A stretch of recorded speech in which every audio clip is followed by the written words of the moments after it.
जय छठ माता की। कहानी कुछ इस प्रकार है कि एक नगर था, वहाँ के राजा थे और उनके घर में उनकी बहू, उनका बेटा और इनका एक पोता रहता था।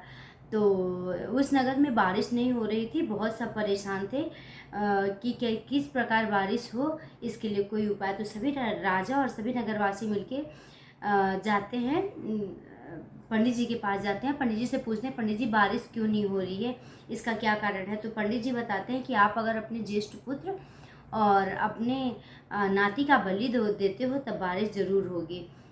राजा तो थोड़ी देर सोच में पड़ते हैं कि मतलब मैं कैसे करूं, लेकिन उन्होंने प्रजा के लिए ऐसा कदम उठाया।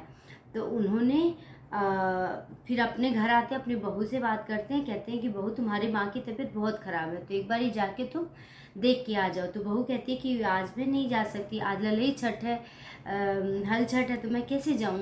तो कहते नहीं चली जाओ, तुम्हारी माँ की तबीयत नहीं ठीक है, मैं ये डोली कहार से तुम्हें भिजवा देता हूँ।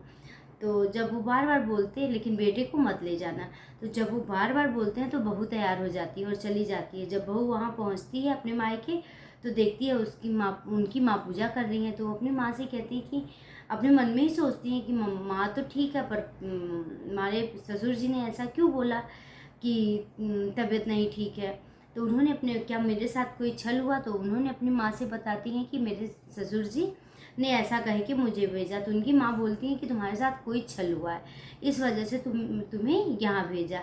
तो कहती है कि तुम उल्टे पैर ही वापस चले जाओ। तो तुरंत ही वापस चली जाती हैं। जब वो वापस जाती हैं, जब ये गई तो पूरा नदी नाला तालाब सब सूखा पड़ा था, कहीं कोई बारिश नहीं। फिर जब इनको दिखता है कि पूरा भरा पड़ा है, तालाब भरा पड़ा है, वहीं परास के पत्ते पे, पानी में परास के पत्ते के ऊपर इनका बेटा खेल रहा है, ऐसे तैर रहा है, खेल रहा। तो इनको देख के सोचती हैं कि ऐसे दौड़ के जाती हैं, अपने बच्चे को ले लेती हैं। फिर कहती हैं ये तो मेरा ही बच्चा है। तो फिर जाके अपने ससुर से पूछती हैं कि मेरा बेटा कहाँ है। तो कहते थे कि होगा यहीं कहीं, होगा यहीं कहीं।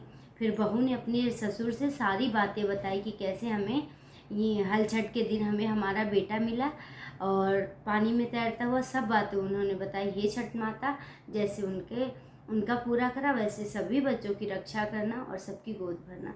जय हो छठ माता की।